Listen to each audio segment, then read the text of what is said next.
380,000. That's a lot.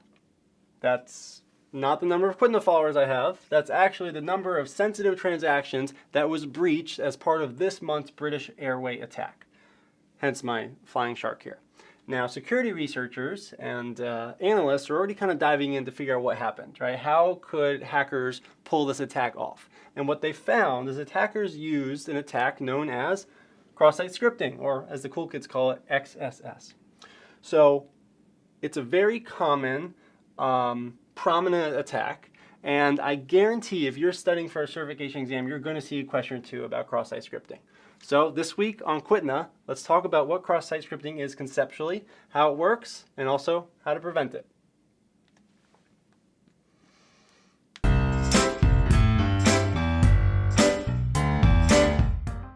So as I just mentioned, cross-site scripting is a very common, prominent attack. In fact, it's listed on OWASP, Open Web Application Security Project, top 10 list of most common dangerous attacks for basically the last decade. So it's made that list for a long time, and despite that, it's still a problem. And the other thing you have to remember about cross-site scripting is it's unique because it doesn't involve like a penetration of the organization's network, right? So typically when we think about the word breach, right, even the British Airways is described as newspapers and as a breach. But typically when we think about breach, again, we're thinking about breaking into an organization, exfiltrating data, and getting out. So, but cross-site scripting, you don't have to plant malware on a server. You don't have to break into an organization's network. It's a web-based attack that's going to basically manipulate the user experience on the website, and the user thinks that they're interacting with a trusted site, but really they are passing along information directly to the attacker.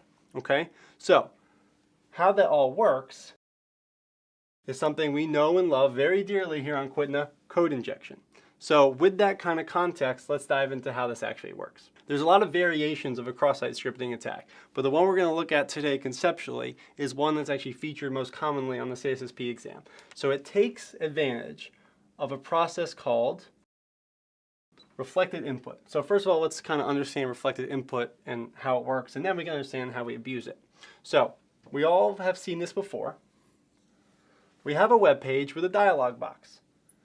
All that means is that the user can type something in. So maybe it prompts me and asks me for my name. So I'm going to type my name in.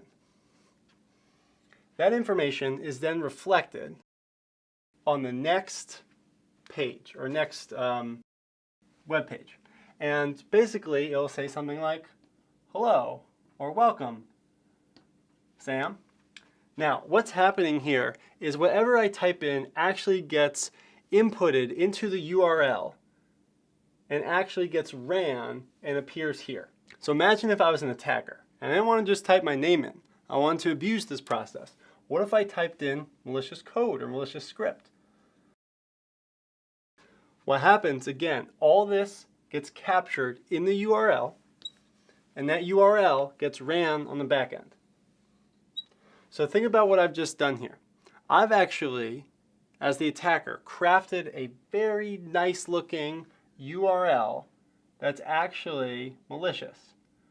So what that means is if I can socially engineer you to say click on the URL, you're going to be taken to your actual trusted site, but the difference is this dialog box I own. So all the sensitive information that you type in gets directly sent to me, the malicious attacker. So again, it's a code injection attack, right? Because right here, when the original dialog box is open, we have a user actually typing something in. And how do we stop code injection? This question is all about input validation, which again is a very important practice in secure coding. Exactly, something you know and love very well on this QTNA. Input validation. We're going to validate what the user can actually type in. If it looks suspicious or looks malicious, we're going to have to block it. And that, of course, is in addition to making sure our website is well built and make sure it's not vulnerable to cross-site scripting. Okay, that was cross-site scripting in a nutshell. In fact, ironically, there's a plane flying behind me. I mean, our studio is soundproof, but it's not that soundproof, so hopefully you picked that up.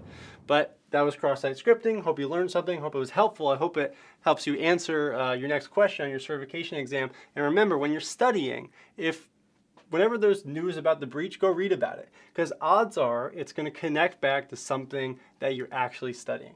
And if you can put what you're studying into context with real-world events, it's going to help you understand it better and retain it for the long term. We'll see you next week.